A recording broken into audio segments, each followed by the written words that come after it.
Jean-Jacques Charbonnier, Christophe Fauré, je suis ravi de vous accueillir tous les deux et surtout de vous confronter aujourd'hui parce que chacun dans votre domaine, vous avez exploré les questions de la mort, le moment de la mort, le moment du passage, le moment d'après la mort.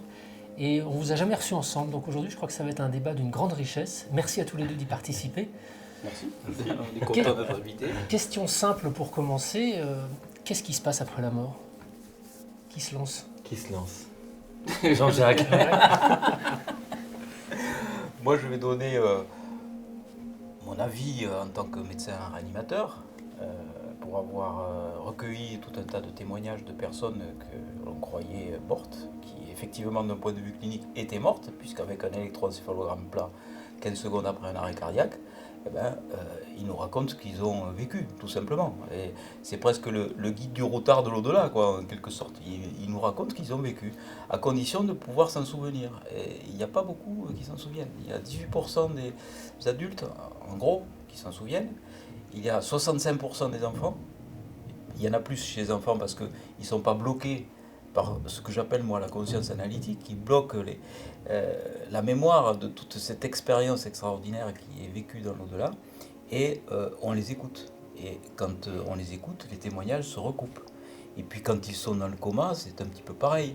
4% seulement des personnes qui sont dans le coma se souviennent de leurs expériences. Moi je suis persuadé qu'il y a 100% d'expérience. Mais les 4%, c'est très riche.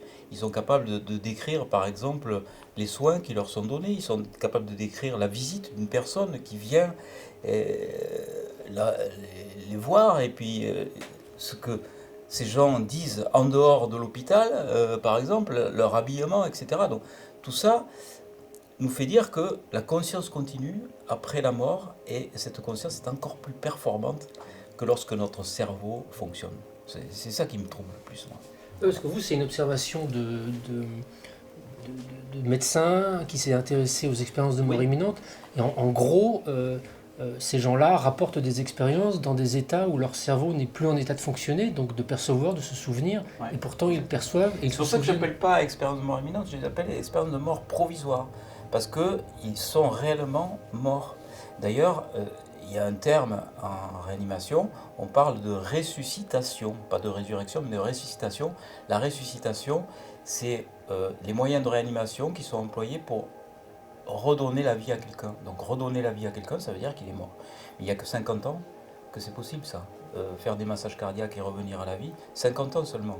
Donc pendant des générations, depuis que l'humanité existe, on a dit qu'il était impossible de revenir de la mort. Et c'est pour ça que même des médecins actuellement disent mais non, ils ne sont pas revenus de la mort, puis s'ils étaient morts, on ne revient pas de la mort. Mais si, aujourd'hui, grâce au progrès de la réanimation, on revient de la mort clinique. Et ces personnes-là nous racontent ce qu'elles ont vécu. C'est quand même troublant.